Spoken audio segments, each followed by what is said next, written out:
drink to our youth, to the days come and gone, for the age of oppression is now nearly done. We'll drive out the empire from this land that we own. With our blood and our steel we will take back our home.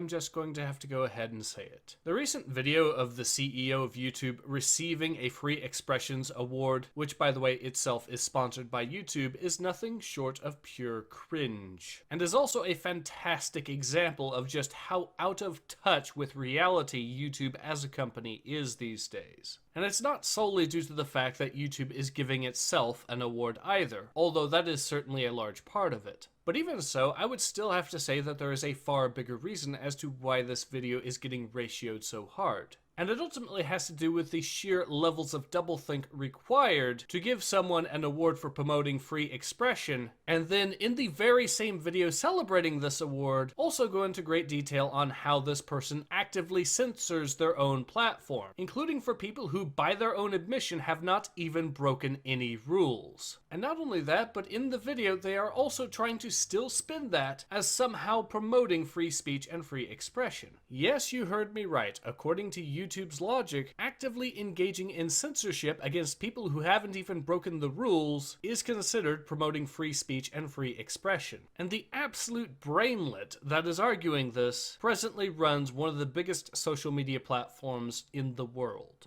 And what's ironic is that Susan, by her own admission, should know better, as her family apparently came to the US fleeing communist Poland, and having first-hand experience of just exactly how the Iron Curtain operated. Okay, we were always at war with Oceania. Sue Wojcicki gives herself an award for free speech. Then she says, almost in the same sentence, that she doesn't allow free speech. Why even bother with this mockery of an award? You have a long history of censorship. You literally said you support censorship as you were given the award for free expression. And if I can just put my cards on the table here, Sue is a Lucifer-worshipping globalist vermin parasite.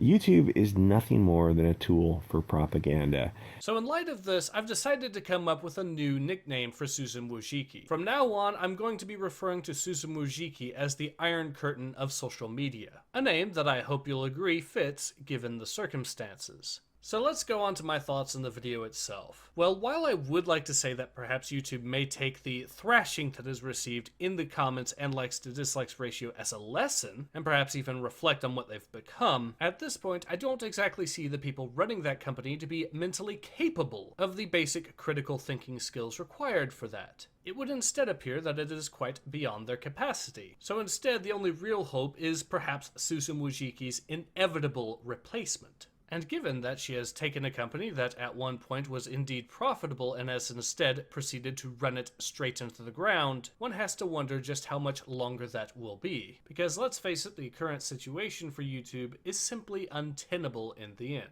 If YouTube was just interested in the bottom line, they wouldn't have kicked off so many right-of-center channels.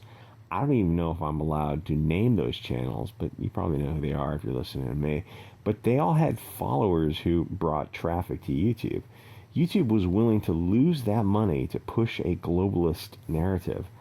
All these channels went to Gab, Rumble, Odyssey, BitChute, and other websites because YouTube was willing to give up that revenue.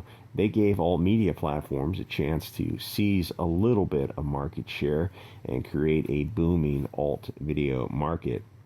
And that's great for us, but it's also a rebuttal to the developmentally disabled Coomer consumer who makes the asinine claim that companies are about the bottom line. Clearly, they aren't. Globalists are parasites who have to spread filth and corruption. They believe they're on a mission from Satan to spread Luciferian light throughout the world. See, it's no good, Montag. We've all got to be alike.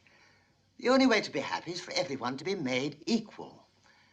So, we must burn the books, Montag. all the books. But this land is ours and we'll see it wiped clean of the scourge that has sullied our hopes and our dreams.